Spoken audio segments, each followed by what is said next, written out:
अपना school online channel में आपका स्वागत है। आज हम क्लास 8th में सब्जेक्ट साइंस में चैप्टर रीड करेंगे, chapter 3 metals and non metals. तो आइए शुरू करते हैं चैप्टर को।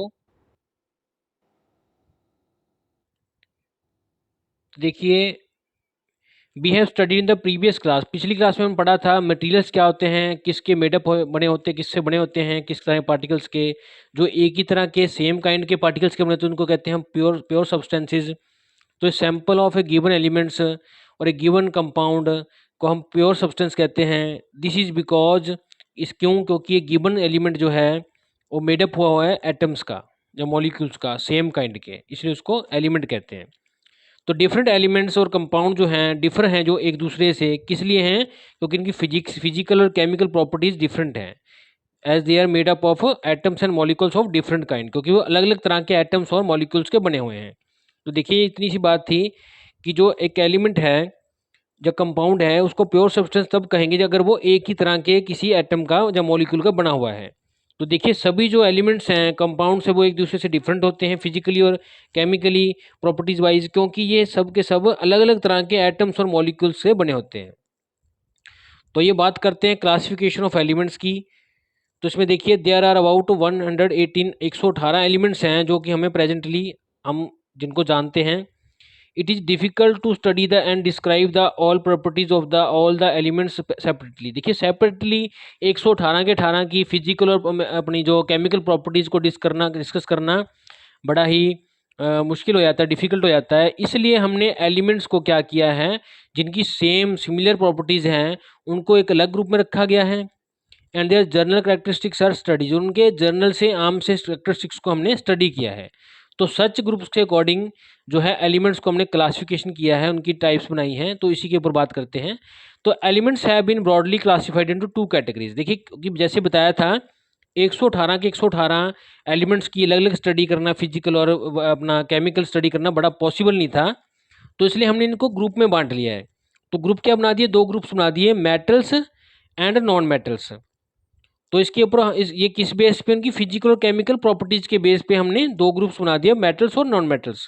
तो देखिए, अकरेंस ऑफ एलिमेंट्स की बात करें तो जो मेटल्स हैं वो एग्जिस्ट करती हैं in abundance in nature's crust. तो नेचर की पपड़ी में, जमीन में ये बहुत ज़्यादा तादाद में है।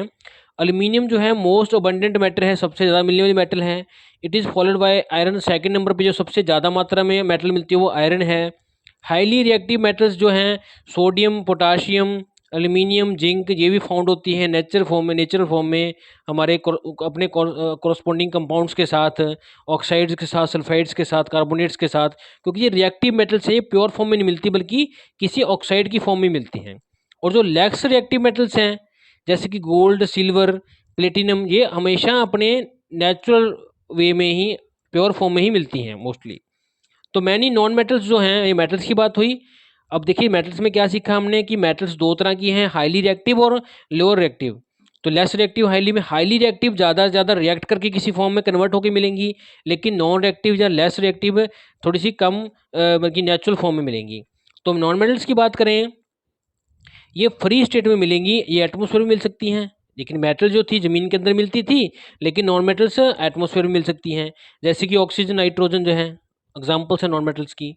सेवरल नॉन मेटल्स जो हैं एग्जिस्ट करती है नेचर में इन द फॉर्म ऑफ कंपाउंड्स, किसी न किसी चीज़ के साथ मिक्स होकर मिल रही है। तो सल्फर जो है एग्जिस्ट करता है फ्री स्टेट में as well in compound form में। तो सल्फाइड्स एंड सल्फेट्स, इस तरह ये सिंगल फॉर्म में भी है और मिक्स फॉर्म में भी है। तो जो कार्बन है, जो कार्बन एग्जिस्ट करती है नेटिव स्टेट में, डायमंड की फॉर्म में भी है, ग्रेफाइट की फॉर्म में भी है और फुलरेंस की फॉर्म में भी है। और ये एग्जिस्ट करती है फॉर्म ऑफ कंपाउंड के फॉर्म में भी, कार्बन डाइऑक्साइड मीन किसी साथ मिक्स होके भी। जैसे कार्बन डाइऑक्साइड है, कार्बोनेट्स है, बाइकार्बोनेट्स है, इस फॉर्म में मिलती है। मीन ये सिंगल फॉर्म में मिलती है और कंपाउंड फॉर्म में मिलती है। नेक्स्ट बात करते हैं मिनरल्स एंड ओर्स की। तो मिनरल क्या है, नेचुरली ऑकरिंग इनऑर्गेनिक सब्सटेंस है जो नॉन लिविंग है, जो कहाँ मिलता है, deep under the surface of the earth, earth के नीचे मिलता है। तो और क्या है, एक मिनरल है फ्रॉम विच वन और मोर मेटल्स कैन बी एक्सट्रैक्टेड। तो और क्या है, एक ऐसा मिनरल है जिससे एक या दो मेटल्स निकल सकती हैं। फॉर एग्जाम्पल, जो एल्यूमिनियम है वो एक्सट्रैक्ट किया जाता है बॉक्साइट से, बॉक्साइट नाम की ओर से। एंड आयरन किससे मिलता है, हेमेटाइट ओर से। तो ओर्स क्या हैं, जिससे एक मिनरल्स हैं जिससे कि मेटल्स मिल सकती हैं। तो सीक्वेंस ऑफ प्रोसेसेस, इसमें कई प्रोसेसेस को चलाना पड़ता है जिसके बाद जो मेटल एक्सट्रैक्ट होती है अपनी प्योर फॉर्म में। तो इस तरह की कई सारी प्रोसेसेस को यूज करना ताकि वो प्योर फॉर्म में चीज को निकाल सके, उसको कहते हैं metallurgy. The extraction of a metal from its ore, अपनी उसकी ओर में से जो कि अर्थ में से निकल रही है उसमें से मेटल को निकालना। इसमें जनरली कुछ स्टेप्स होते हैं जो कि नीचे लिखे गए हैं। देखिए फर्स्ट स्टेप क्या है, कॉन्सेंट्रेशन ऑफ द ओर। तो it is the process of removal of impurities from the ore. देखिए कि जैसी जमीन से हमने ओर निकाली उसमें से जितनी भी डस्ट वगैरह थी उसको हमने वाश कर दिया, तो उसको कहते हैं कॉन्सेंट्रेशन ऑफ ओर। सेकेंड है रिडक्शन। तो इसमें क्या किया हमने, उसको ट्रीट किया मेटल ओर को, ताकि हम मेटल को डिजायरेबल स्टेट में, फ्री स्टेट में ले सके। उसको हो सकता है हम उसको गर्म कर दें किसी मटेरियल के साथ, ताकि बाकी इम्प्योरिटीज उसके अंदर थी जो निकल जाएंगी। नेक्स्ट क्या, रिफाइनिंग, उसको छान लेना, जो उसको अलग से सेपरेट कर लेना। तो metal obtained by reduction is generally impure. जो इम्प्योर होती है उसमें कुछ मिक्सिंग है, तो मान लीजिए ये मेटल को हमने गर्म किया, इसके ऊपर जाग है, इसको अलग निकाल लेंगे, नीचे वाला लिक्विड साफ अलग निकाल लेंगे। तो रिफाइनिंग प्रोसेस क्या है, प्योरीफाई करने की इस प्रोसेस है इम्प्योर मेटल की। तो ये स्टडी करते हैं इनकी केमिकल प्रॉपर्टीज और फिजिकल प्रॉपर्टीज की। तो फिजिकल प्रॉपर्टीज की बात करें तो देखिए फिजिकल स्टेट में क्या है, ऑल मेटल्स जो हैं एक्सेप्ट मरकरी, मरकरी को छोड़ के जो कि लिक्विड फॉर्म में है, सभी की सभी मेनली सॉलिड फॉर्म में होती हैं एट रूम टेम्परेचर। तो iron, copper, aluminium, gold, silver जो हैं एग्जांपल्स हैं मेटल्स की, जो कि मेटल्स कहलाती हैं और सॉलिड फॉर्म में होती हैं। और नॉन मेटल्स की बात करें तो जो कि रूम टेम्परेचर पे एग्जिस्ट करती हैं, सॉलिड भी हो सकती हैं, लिक्विड भी हो सकती हैं और गैसियस स्टेट में भी हो सकती हैं। तो कार्बन, सल्फर, फास्फोरस, आयोडीन क्या है, एग्जांपल्स हैं नॉन मेटल्स की जो एग्जिस्ट करती हैं सॉलिड फॉर्म स्टेट में। और ब्रोमाइन एक ऐसी नॉन मेटल है जो एग्जिस्ट करती है लिक्विड फॉर्म में। While chlorine, oxygen, nitrogen examples हैं नॉन मेटल्स की जो एग्जिस्ट करती हैं गैसियस फॉर्म में। अब बात करते हैं मेल्टिंग पॉइंट और बॉइलिंग पॉइंट की। मेल्टिंग पॉइंट है जहाँ पे वो मेल्ट हो जाएगी, बॉइलिंग पॉइंट है जहाँ पे वो चीज़ बॉयल होना शुरू हो जाएगी। तो metals generally have high melting point as well as high boiling points. तो मेटल्स के केस में उनके जो मेल्टिंग पॉइंट हैं और बॉइलिंग पॉइंट है वो हाई होते हैं। For example melting point iron का 1536 है, 1536 डिग्री पे जो आयरन है वो मेल्ट होना शुरू करेगा। और बॉयल होना, उबलना कब शुरू करेगा, 3000 पे। Some metals however have exceptionally low melting point. लेकिन कुछ मेटल्स का जो ये टेम्परेचर मेल्टिंग बहुत कम भी है, जैसे कि सीसियम जो जो है 28.7 डिग्री सी पे ही मेल्ट हो जाएगी। और नॉन मेटल्स की बात करें, इनका जो मेल्टिंग पॉइंट है as well as boiling point है वो बहुत कम होता है। For example melting point of sulphur क्या है, 119 है। हाउएवर एक एक्सेप्शंस क्या हैं, एक छोड़ के किसको, नॉन मेटल को। The melting point of diamond जो कि 3723 3723 डिग्री पर गर्म करने से ही ये मेल्ट होगा, उससे नीचे ये मेल्ट नहीं होता। अब बात करते हैं डेंसिटी की, कितना भारीपन है। तो metal generally have high density, ज़्यादातर ये वजन में भारी होती हैं। और non metal generally have low density, mean जे हल्की होती हैं। तो however there are some exceptions, कुछ को छोड़ के, कैसे, सोडियम, पोटाशियम, जो कि विच आर द मेटल, जो मेटल्स हैं लेकिन इनका फिर भी जो वजन है वो कम है। Their density values less than that of water, ये वाटर से भी हल्की हैं। हार्डनेस की बात करें तो most metals are very hard, they can withstand quite high pressure, वो काफ़ी प्रेशर को झेल सकती हैं, विदाउट गेटिंग डिस्टॉर्टेड, बिना खराब हुए, ब्रेक हुए। लेकिन जो नॉन मेटल्स है जनरली नॉट हार्ड, ये हार्ड नहीं होती, दे आर ब्रिटल, ये एकदम से टूट जाती है, इसको कहते हैं ब्रिटल, एंड इजिली ब्रेक हो जाती हैं छोटे छोटे पीसीज में जब इसको हैमर से हिट किया जाता है। Again there are some exceptions, कुछ को छोड़ के, कौन सी को छोड़ के, सोडियम, पोटाशियम जो मेटल्स हैं बट वेरी सॉफ्ट है कि इनको इजीली हम नाइफ से भी कट कर सकते हैं, रेजर ब्लेड से कट कर सकते हैं। On the other hand diamond एक ऐसी नॉन मेटल है जो इतनी ज़्यादा हार्ड है कि सबसे हार्डेस्ट सब्सटेंस है हमारा ये अब तक का जाना जाता है। तो देखिए एक्टिविटी में क्या है, इसमें शो किया गया है कि क्रिस्टल से आयोडीन के इसको बीट किया विद डस्टर से, तो क्या ऑब्जर्व किया कि क्रिस्टल जो है इजीली ब्रेक हो जाते हैं सिंपल पीसीज में। तो बात करते हैं लस्टर की, शाइनिंग की। मेटल्स की शाइनिंग होती है तो this is known as metallic lustre. Non metals generally dull appearance की होती हैं, इनमें नॉन लस्टर में कोई चमक नहीं होती। आयोडीन ही एक ऐसी नॉन मेटल है जो कि नेचुरली जिसमें चमक होती है, लस्टर होती है। तो डू यू नो है इसमें, on exposure to the air for some time, कुछ समय के लिए अगर एयर की एक्सपोजर में छोड़ दें, मेटल्स क्या करेंगे, अपनी शाइनिंग को लूज कर देंगी, क्योंकि मेटल्स जो है रिएक्ट करती हैं गैसेस के साथ जो एयर में है, और उसके साथ उनके ऊपर एक कोटिंग चढ़ जाती है थिन सी पतली सी ऑक्साइड की, कार्बोनेट्स की या सल्फाइड्स की, जिसके कारण वो रिएक्ट करने के कारण वो उनकी जो चमक है वो खत्म हो जाती है कुछ टाइम बाद। मेलेबिलिटी की बात करें कि मैलेट से उसको पीटना, उसको चादरें बनाना, उसको थिन करना, तो जैसे कि ये पिक्चर में दिखा रखा है मेलेबिलिटी। तो मेलेबिलिटी क्या है, it can be hammered into thin sheets without breaking, इनको हैमर से हम पीट पीट के थिन शीट्स में कन्वर्ट कर सकते हैं बिना ब्रेक किए। लेकिन नॉन मेटल्स जो हैं नॉन मेलेबल हैं, ये क्या है, ये इनको कैन नॉट बी हैमर्ड, इनको हैमर्ड नहीं कर सकते, शीट्स नहीं बना सकते, क्योंकि ब्रिटल हैं, जल्दी से एकदम मारने से टूट जाएंगी, छोटे छोटे पीसों में कन्वर्ट हो जाएंगी। तो एक्टिविटी 2 है हमारे पास, take small piece of zinc metal and strike it gently with hammer. तुम क्या ऑब्जर्व करोगे कि जिंक पीस जो है स्प्रेड से लिटिल, थोड़ा सा फैल जाएगा और पतला हो जाएगा, बट डज नॉट ब्रेक, लेकिन ब्रेक नहीं होता। ये जिंक मेटल के केस में है कि ये ब्रेक हुए बिना पतली हो जाएगी, लंबी चादर बन जाएगी। नेक्स्ट है डक्टिलिटी। डक्टिलिटी मीन डक्ट में से पास करना, मीन जिससे वायर बनाना। तो metals can be drawn into wires, इनसे वायर बन सकती है। ये प्रॉपर्टी मेटल्स की है जिसके इनको डक्टिलिटी कहते हैं। देखिए कॉपर, एल्यूमिनियम, आयरन वायर्स, जो आयरन की जो वायर बनाई जाती हैं इसी प्रॉपर्टीज के कारण बनाई जाती हैं, इसलिए इनको इलेक्ट्रिक फिटिंग्स में, मेकिंग नेट डोर्स में और वायर वैशेज में यूज़ किया जाता है। लेकिन नॉन मेटल्स जो होती है नॉन डक्टाइल होती है, मीन जिनसे वायर नहीं बन सकती, क्योंकि ये वायर्स की फॉर्म में नहीं खींची जा सकती। तो देखिए डूजुनो में है gold and silver, silver highly malleable है, गोल्ड को कन्वर्ट सकते हैं, कर सकते हैं बहुत ही छोटी फॉइल में, जो कि 2.0 की से डिवाइड कर दे 10 1 की 1 000 000 इतनी ज़्यादा की पतली थिक शीट में ये कन्वर्ट हो सकती है। गोल्ड सबसे ज़्यादा मोस्ट डक्टाइल मेटल है, जिसको आसानी से हम हैमरिंग करके थिन कर सकते हैं। A few kilometre long wire can be drawn only for 1 ग्राम। एक छोटे से ग्राम ऑफ गोल्ड से कुछ किलोमीटर तक की, 2 किलोमीटर तक की वायर को हम डक्टिलिटी से खींच सकते हैं, इसको वायर की फॉर्म में कन्वर्ट कर सकते हैं, इतनी ज़्यादा ये डक्टिलिटी है इसकी। नेक्स्ट बात करते हैं टेंसाइल स्ट्रेंथ की। It is property due to which substance can bear a lot of strain without breaking. तो टेंसाइल स्ट्रेंथ क्या है कि वो जो सब्सटेंस है वो बहुत ज़्यादा स्ट्रेन ले लेगा, स्ट्रेस ले लेगा, लेकिन ब्रेक नहीं होगा।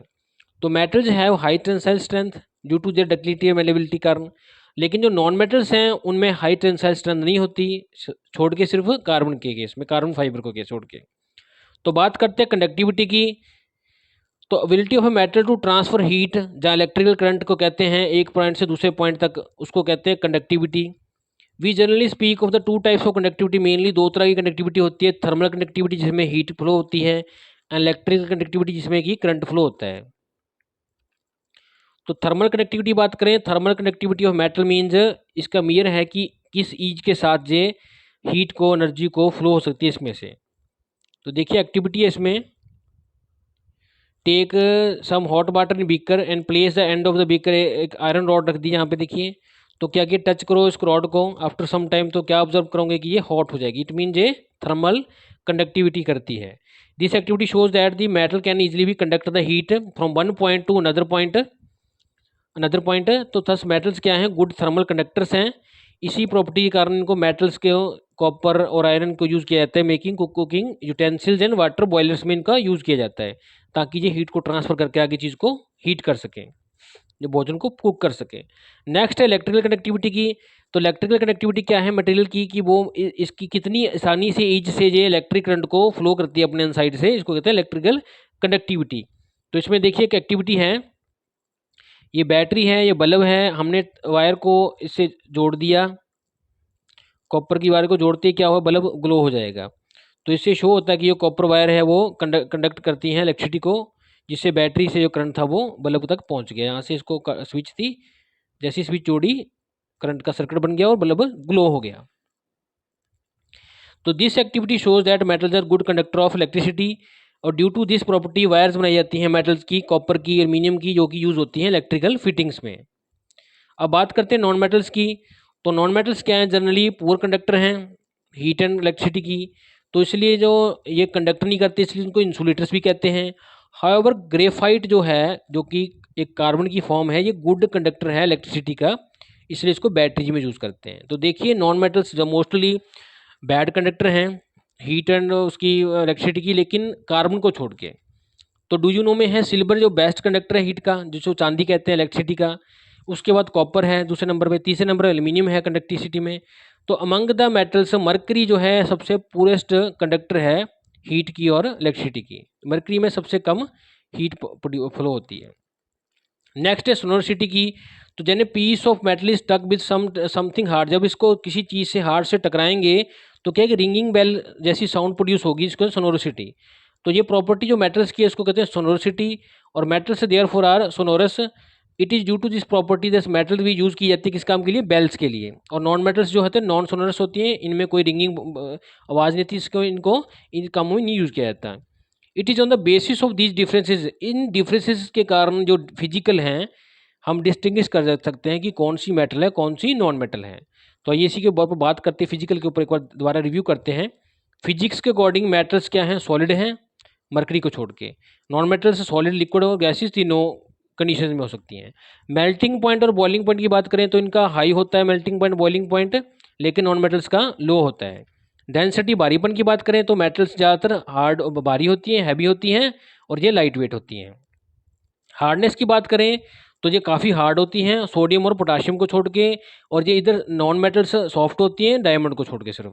तो लस्टर शाइनिंग की बात करें तो जो मेटल्स हैं वो नेचुरली शाइन होती हैं, और जो अपनी नॉन मेटल्स हैं इनकी डल शाइनिंग होती है। Malleability and ductility mean hammer से पीटना, और डक्ट मीन इनको वायर बनाना, ये ज़्यादा होती है मेलेबल और डक्टाइल। और नॉन मेटल्स जो हैं वो ब्रिटल होती है, टूट जाती है, उनको हम ना ही वायर बना सकते ना ही इनको मैलेट से मार सकते। टेंसाइल स्ट्रेंथ की बात करें, इनकी टेंसाइल स्ट्रेंथ ज़्यादा होती है और इनकी कम होती है। थर्मल और इलेक्ट्रिकल कंडक्टिविटी की बात करें तो मेटल्स गुड थर्मल और इलेक्ट्रिकल के कंडक्टर हैं, और जो कि नॉन मेटल्स हैं वो इंसुलेटर्स हैं ग्रेफाइट को छोड़ के।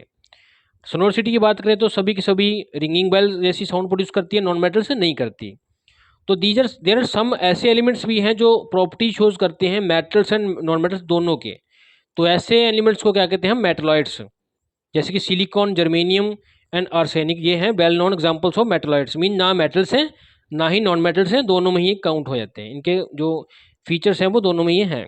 नेक्स्ट बात करते हैं केमिकल प्रॉपर्टीज़ की। Metals and non metals differ from each other in the chemical का प्रॉपर्टीज़ में भी वो एक दूसरे डिफरेंट है।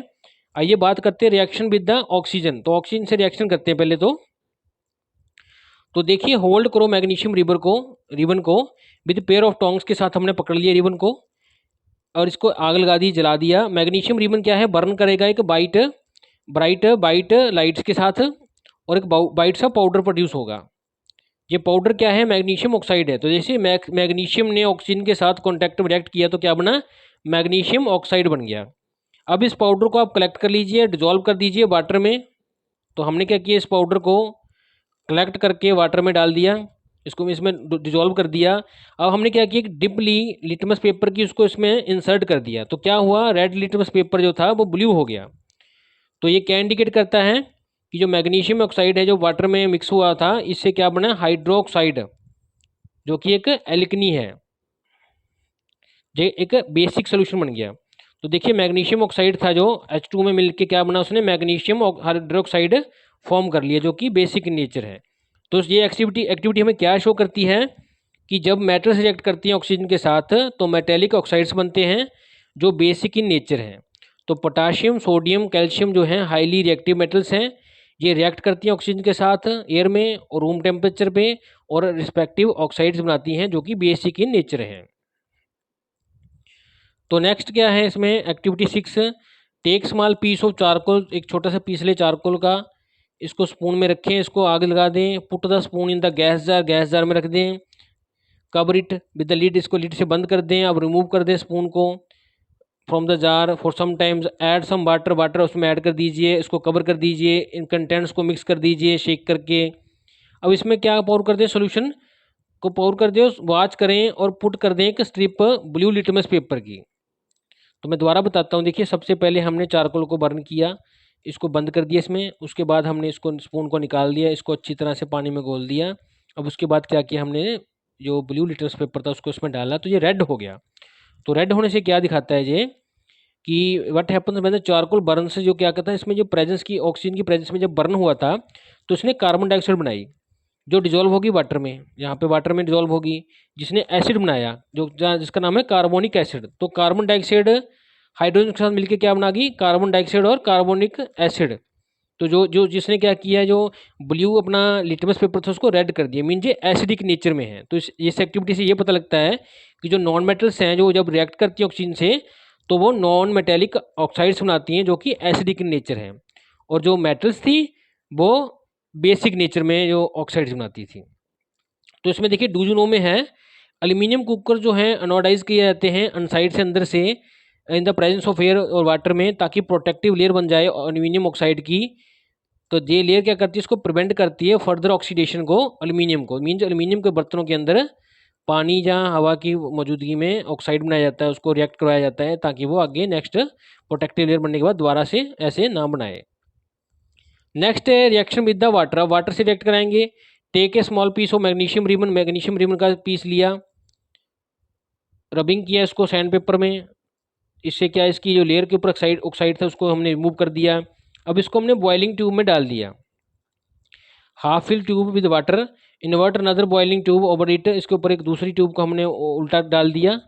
तो उससे क्या हुआ, फर्स्ट इसको बॉयल किया और जेंटली वार्म किया लोअर ट्यूब को ओवर द फ्लेम, फ्लेम पे गर्म किया। अब हम क्या करेंगे, इसको बर्नर से हटा लेंगे। अब तुम क्या आप ऑब्जर्व करोगे कि जैसे ही आपने इसके ऊपर ये कोई फायर लेके आए तो पॉपिंग साउंड प्रोड्यूस हुई। तो इससे क्या पता लगता है हमें, ये बर्न करेगा क्रैकलिंग साउंड से। तो because the magnesium reacts with water, boiling पे हीटिंग पे ये रिएक्ट करता है उससे वाटर से और लिबरेट करता है हाइड्रोजन गैस, तो जो कि पॉपिंग साउंड के साथ जली। तो देखिए मैग्नीशियम को पहले पानी में डाल दिया और हीट दे दी। तो देखिए यहाँ पे एक्सपेरिमेंट में हमने पानी में डाल दिया और हीट दे दी। हीट देने के बाद इसमें क्या थी, हाइड्रोजन गैस बनी, जिसके ऊपर जैसे ही हमने कोई बर्निंग स्टिक को लेके आए तो हाइड्रोजन गैस ने आग पकड़ी, जिससे पॉपिंग साउंड प्रोड्यूस हुई। इससे पता लगता है जो जो अपनी नॉन मेटल्स हैं, सॉरी मेटल्स हैं, ये हाइड्रोजन प्रोड्यूस करती हैं। तो इस एक्टिविटी से क्या शो होता है हमें कि वाटर में जब जो रिएक्ट करती हैं तो ये हाइड्रोजन गैस को लिबरेट करती हैं, छोड़ती हैं। तो metals different in their conductivity, इनकी रिएक्टिविटी अलग अलग है पानी के लिए। जैसे कि सोडियम पोटाशियम जो है मोस्टली हाईली रिएक्टिव है, बहुत जल्दी रिएक्ट करती हैं। इतना ज़्यादा रिएक्शन का फास्ट है कि ये हाइड्रोजन जो इन्वॉल्व होती है उसको वो कैच कर लेती है फायर को। Moreover these metals are stored अंदर द कैरोसिन और पैराफिन वैक्स के अंदर इसलिए रखा है तो क्योंकि ये बहुत ज़्यादा रिएक्टिव हैं। Magnesium does not react with the cold water, magnesium जो है कोल्ड वाटर के साथ रिएक्ट नहीं करता, लेकिन हीटेड वाटर के साथ रिएक्ट करता है। जिंक जो रिएक्ट करता है बॉइलिंग वाटर के साथ, आयरन रिएक्ट करता है स्टीम के साथ, इंडिकेटिंग दैट ये बहुत ज़्यादा वेरी मच लेस रिएक्टिव है वैसे। तो metals like copper, silver, gold, platinum और मर्करी जो है नहीं रिएक्ट करती वाटर के साथ, चाहे वो गर्म हो चाहे ठंडा हो। तो बात करते हैं नॉन मेटल्स की, ये भी नहीं रिएक्ट करती वाटर के साथ। Therefore some reactive non metals stored in the water, ताकि उनको प्रिवेंट कर सकते हैं उनकी रिएक्शंस को एयर में। जैसे कि फॉर एग्जांपल फास्फोरस है, इसको हम नॉर्मली एयर में नहीं रख सकते, इसको इसके लिए प्रिवेंट करने के लिए वाटर के अंदर रखते हैं। अदरवाइज ये क्या करेगी, फायर कैच कर लेगी ऑक्सीजन की प्रेजेंस में। नेक्स्ट बात करते हैं रिएक्शन विद द एसिड्स। अब देखिए कुछ आयरन नेल्स लीजिए, इनको क्लीन कर लीजिए रबिंग करके, ताकि इनके ऊपर जो ऑक्साइड लेयर थी वो निकल जाए पेपर से। अब इनको पुट कर दीजिए टेस्ट ट्यूब में और कुछ डिल्यूट मतलब कि हल्का हाइड्रोलिक एसिड इसमें मिक्स कर दीजिए। अब क्या होगा, इन्वर्ट कर दीजिए नेक्स्ट ट्यूब को इसके ऊपर। अब इसको गर्म करना है हमने। गर्म करने के बाद क्या है, केयरफुली क्या है हमने ब्रिंग ले आना है स्प्लिंटर को near the mouth of the inverted tube, इसके आसपास। तो देखिए ये बर्न करेगा पॉपिंग साउंड के साथ यहाँ पे। तो इससे क्या पता लगता है एक्टिविटी से कि मैग्नीशियम जो रिबन था और जिंक ग्रेनुल्स थे ये अलाउ करते हैं एसिड्स को डिल्यूट एसिड्स के साथ मिलके तो हाइड्रोजन प्रोड्यूस करते हैं ये। तो देखिए ये केमिकल रिएक्शन थी, आयरन ने मिलकर हमारे जो एसिड था हाइड्रोलिक क्लोरिक एसिड था डिल्यूटेड फॉर्म में, उससे मिलकर क्या बनाया, आयरन क्लोराइड और हाइड्रोजन गैस इवॉल्व होकर निकल गई। इसी तरह जिंक ने जब सल्फ्यूरिक एसिड से रिएक्ट किया जो कि लेस कॉन्सेंट्रेटेड फॉर्म में था तो जिंक सल्फेट बना और हाइड्रोजन गैस प्रोड्यूस हुई। तो ये एक्टिविटी शो करती है कि मेटल जो रिएक्ट करती हैं डिल्यूट एसिड्स के साथ तो ये हाइड्रोजन गैस को प्रोड्यूस करती हैं। So some metals like copper lead जो है रिएक्ट नहीं करती डिल्यूट हाइड्रोलिक एसिड से, और they react with sulphuric acid से रिएक्ट करती हैं नाइट्रिक एसिड से, but they do not liberate heat hydrogen, लेकिन हाइड्रोजन नहीं छोड़ती। तो मेटल्स लाइक गोल्ड प्लेटिनम बिल्कुल नहीं रिएक्ट करती डिल्यूट एसिड्स के साथ। नॉन मेटल्स जो हैं do not react with acids, some non metals जो हैं लाइक सल्फर फास्फोरस रिएक्ट करती हैं high hot concentrated sulphuric acid के साथ और नाइट्रिक एसिड के साथ, but they do not liberate hydrogen gas. Mean जो ज़्यादातर जो मेटल्स हैं, इससे क्या पता लगा कि ज़्यादातर जो मेटल्स हैं वो हाइड्रोजन अपने एसिड्स के साथ रिएक्ट करके हाइड्रोजन गैस प्रोड्यूस करती हैं, लेकिन कुछ इनर्ट गैसेस जो कि स्लो रिएक्शन वाली हैं वो ऐसा नहीं करती। और नॉन मेटल्स तो पानी के साथ रिएक्ट करके किसी प्रकार, सॉरी एसिड के साथ रिएक्ट करके किसी प्रकार का कोई ऐसा एसिड जहाँ कोई गैस नहीं प्रोड्यूस करती है। नेक्स्ट है डूजोन्यू में। डूजोनो में तो certain food stuffs like citrus fruits, curd, pickles, tamarind, ये क्या है, ये इनमें एसिड होता है। तो they should not be stored in utensils, इनको हमने बर्तनों में जैसे कि कॉपर, आयरन या एल्यूमिनियम के बर्तनों में रखना, क्योंकि ये एसिड प्रेजेंट होने के कारण फूड आइटम्स को रिएक्ट करके मेटल्स के कंपाउंड बनाएंगे जो कि हमारे लिए टॉक्सिक हो सकते हैं। नेक्स्ट बात करते हैं reaction with the alkalis, basics के साथ। तो most metals do not react with alkalis. अब देखिए मेटल्स एसिड से रिएक्ट करती थी लेकिन बेसिस से रिएक्ट नहीं करती। तो एल्यूमिनियम जिंक जो है रिएक्ट करेंगी सोडियम हाइड्रोक्साइड के साथ, पोटेशियम हाइड्रोक्साइड के साथ साल्ट बनाने के लिए और लिबरेट करेंगी अपना हाइड्रोजन गैस। तो बात करें रिएक्टिविटी ऑफ मेटल्स की, कितनी कोई रिएक्टिविटी करती है, ये टेंडेंसी है भी कौन सी मेटल कितनी ज़्यादा रिएक्टिव है या नहीं, इसको कहते हैं रिएक्टिविटी। तो जितनी ही टेंडेंसी उसकी ज़्यादा होगी कंपाउंड बनाने की ज़्यादा, उतनी ही वो ज़्यादा रिएक्टिविटी होगी। तो all metals do not have the same reactivity, सब मेटल्स की रिएक्टिविटी सेम नहीं है। सम जो है ज़्यादा रिएक्टिव है, मोर रिएक्टिव है, और सम कम रिएक्टिव है। तो ग्रेटर टेंडेंसी जितनी होगी ज़्यादा जल्दी कंपाउंड बनने की, उतनी ज़्यादा वो रिएक्टिव होगी। तो some metals occur in the form of compound in the earth crust, जो रिएक्टिव मेटल्स हैं वो हमारे अर्थ के नीचे किसी न किसी और कॉम्बिनेशन फॉर्म में मिलेंगी, लेकिन जब जो लेस रिएक्टिव मेटल्स हैं वो अपनी नेचुरल वे में ही कम रिएक्टिव फॉर्म में ही मिलेंगी, और एलिमेंट्री मीन सिंगल फॉर्म में मिलेंगी। On the basis of experiment, हमने एक्सपेरिमेंट करके क्या देखा, रिएक्शंस देखी डिफरेंट मेटल्स की पर्टिकुलर सब्सटेंस के साथ। अब मेटल्स को अरेंज किया गया है in the decreasing order of their reactivity.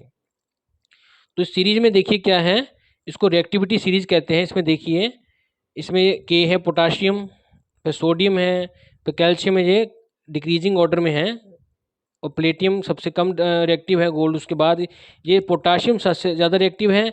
जैसे ही नीचे की तरफ जा रहे हैं रिएक्टिविटी बढ़ रही है, कम हो रही है, और उसके बाद फिर यहाँ से और नीचे जा रहे हैं जो रिएक्टिविटी और कम हो रही है। तो सबसे कम रिएक्टिविटी प्लेटिनम की है और सबसे ज़्यादा पोटाशियम की है। बात करें डिस्प्लेसमेंट रिएक्शंस की, क्या क्या रिएक्शन होगी डिस्प्लेसमेंट वाली। तो देखिए डिस्प्लेसमेंट रिएक्शंस क्या है, reaction of a metal with the acid से क्या होगा, एग्जांपल है कि डिस्प्लेसमेंट रिएक्शन की, जिसमें मेटल क्या करेगी, डिस्प्लेस कर देगी हाइड्रोजन को एसिड में से अलग कर देगी, उससे कंबाइन हो जाएगी। तो ये मोर जो रिएक्टिव मेटल होगी वो जल्दी डिस्प्लेस करेगी लेस रिएक्टिव मेटल्स को। ये एक्सपेरिमेंट करते हैं ये। तो इसमें देखिए एक्टिविटी 9 है, इसमें क्या किया, कॉपर सल्फेट सोल्यूशन है, इसमें मैग्नीशियम का रिबन डाल दिया। तो डालने से क्या कर दिया मैग्नीशियम रिबन को, you will observe that the blue colour of the solution जो है वो फेड हो जाएगा, तो ये कलरलेस लिक्विड बन गया। अब जो मैग्नीशियम था वो ribbon get coated with brown colour. तो अब मैग्नीशियम के ऊपर क्या था, जो कोटिंग चढ़ गई किसकी अपनी ब्राउन लेयर की। तो मीन जब मैग्नीशियम ज़्यादा रिएक्टिव था तो उसने उसके ऊपर सल्फेट की जो कोटिंग चढ़ गई और कॉपर अलग रह गया। This happens because the aluminium being the more reactive, क्योंकि ज़्यादा रिएक्टिव था तो उसने कॉपर की अगेंस्ट ज़्यादा रिएक्टिव था, उसने क्या किया, कॉपर सल्फेट को डिस्प्लेस कर दिया, तो मैग्नीशियम सल्फेट बन गया जो कि कलरलेस था और कॉपर अलग रह गया। तो इस तरह से जो ये था अपना get deposited on the magnesium ribbon and appears as brown coating, उसके ऊपर ब्राउन कोटिंग लग गई। तो देखिए जो हमारा मैग्नीशियम था ये हमारा हाईली रिएक्टिव था एज कम्पेयर टू कॉपर। तो कॉपर तो वैसे ही रह गया, लेकिन उसके बीच का जो सल्फेट था वो मैग्नीशियम के ऊपर चढ़ गया क्योंकि वो ज़्यादा रिएक्टिव था, तो उसका कलर लेस हो गया और ये ब्राउन कलर का हो गया। तो देखिए अगर बात करें केमिकल रिएक्शन की, देखिए मैग्नीशियम अलग था, कॉपर सल्फेट इकट्ठा था। तो जैसे ही रिएक्ट किया तो मैग्नीशियम ने क्या किया, सल्फाइड को ले लिया और कॉपर को अलग कर दिया। तो कॉपर अलग रह गया, मैग्नीशियम ने सल्फाइड के साथ मिक्स करके लिक्विड को कलरलेस कर दिया, क्योंकि ये मैग्नीशियम ज़्यादा रिएक्टिव थी, ये कम रिएक्टिव था। आगे बात करते हैं नोबल मेटल्स की। नोबल मेटल्स जो हैं जो कम रिएक्ट करती हैं, तो देखिए प्लेटिनम सबसे कम रिएक्ट करती है। It does not react with air, water, acid, base, किसी के साथ रिएक्ट नहीं करती। अनदर मेटल जो है जो कम ऐसी करती है रिएक्टिविटी, वो है गोल्ड। तो गोल्ड और प्लेटिनम को हम नोबल मेटल्स भी कहते हैं। तो नोबल मेटल्स जो हैं लेस्ट रिएक्टिव मेटल्स को कहते हैं। They are not chemically affected by the substances around them, वो किसी भी सब्सटेंस द्वारा जो कि उनके आसपास है रिएक्ट नहीं करती और कुछ फॉर्म नहीं करती। Do not get tarnished and retain their lustre for a long time, वो अपनी जो चमक है वो लंबे टाइम तक बनाई रखती है। तो both these noble metals are also highly ductile and malleable, जो दोनों के दोनों मेटल हाईली डक्टाइल और मेलेबल भी हैं। They can be drawn into extremely thin, इनसे काफ़ी पतली वायर्स और ये शीट्स, थिन शीट्स बना सकते हैं हम। इसी प्रॉपर्टी के कारण इनको गोल्ड प्लेटिनम को क्या है हम ज्वेलरी बनाने में यूज़ करते हैं। गोल्ड कैन आल्सो भी यूज़ फॉर प्लेटिंग, इससे प्लेटिंग भी की जाती है मेटल्स की, कॉपर की, सिल्वर की। और प्लेटिनम जो है इसका यूज़ होता है डेंट्रिसिटी में और मेकिंग साइंटिफिक इंस्ट्रूमेंट्स में, क्योंकि ये रिएक्ट नहीं करती किसी चीज़ के साथ। प्योर गोल्ड जो है बहुत सॉफ्ट होता है, इसलिए इससे हम ज्वेलरी नहीं बना सकते, क्योंकि अगर हम ज्वेलरी बनाएंगे तो ये सॉफ्ट होने के कारण ये बेंड हो जाएगी। इसलिए इसमें हम ऑफ्टन ही मिक्स करते हैं क्या, सिल्वर एंड कॉपर, ताकि ये अप्रोक्सीमेटली हार्ड हो जाए। अब देखिए जो प्योरिटी है वो गोल्ड गोल्ड की किससे है, कैरेट की फॉर्म में हम इसको डिनोट करते हैं। कैरेट क्या है, एक नंबर दिया गया है गोल्ड के पार्ट्स को। तो देखिए 24 पार्ट्स मीन्स प्योर गोल्ड। तो 22 कैरेट मीन्स इसमें 22 पार्ट्स गोल्ड है, 2 पार्ट्स इसमें कुछ और चीज़ मिक्स की हुई है। तो pure gold means 24 carat gold, जिसमें 24 के 24 पार्ट्स जो हैं गोल्ड के हैं। तो बात करते हैं uses of metals, alloys and non metals की। तो कॉमन यूज की बात करते हैं मेटल्स की। मेटल्स क्या है, इंटीग्रल पार्ट है, खास पार्ट है हमारी डेली लाइफ का, साइंस का, पुराने समय से ही, एंशियंट टाइम से ही। They have played an important role in the development of different civilization, हमारी सिविलाइजेशंस के डेवलपमेंट में इन्होंने बहुत ज़्यादा इंपॉर्टेंट रोल प्ले किया है। इवन टुडे आज भी metals are use for variety of purpose, आज भी बहुत सारे पर्पजेज के लिए इनको यूज़ किया जाता है। In our day to day life में मोस्ट कॉमनली जो यूज मेटल है वो क्या है, आयरन, कॉपर, एल्यूमिनियम और सिल्वर है, जो मोस्टली ज़्यादा यूज़ की जाती है। तो बात करते हैं आयरन की। आयरन क्या है, एक मेटल है जो बहुत ज़्यादा यूज़ की जाती है। इससे cooking vessels, water boiler, stoves, toys, tools, pipes, agriculture implements, chains, wires, nails, bolts, electromagnets, ये सब बनाए जाते हैं। और एल्यूमिनियम क्या है, वेरी लाइट वेट है, इससे एयरक्राफ्ट बॉडीज बनती हैं, कुकिंग वेसल्स बनती हैं, एल्यूमिनियम फॉइल्स पैकिंग करने के लिए फूड आइटम्स को और मेडिसिन के पीछे जो कवर लगा होता है एल्यूमिनियम का होता है। कॉपर जो है मोस्ट वाइडली यूज की इसलिए होता है, ये इलेक्ट्रिकल केबल्स में, इलेक्ट्रिकल गुड्स के सामान में यूज़ होता है। इसका यूज़ कुकिंग वेसल्स में भी होता है। नेक्स्ट है सिल्वर, जिसको चांदी कहते हैं, ज्वेलरी मेकिंग में, डेकोरेशन पीसेज में, टेबल वेयर में यूज़ होता है। सिल्वर हाईली मेलेबल है, इसको क्योंकि बहुत थिन शीट्स में कन्वर्ट कर सकते हैं, तो इससे थिन फॉइल्स बनाई जाती हैं जो कि डेकोरेट करने में यूज़ होती हैं फूड आइटम्स को, जैसे कि आपने देखा हो बर्फी वगैरह के ऊपर परत होती है जो।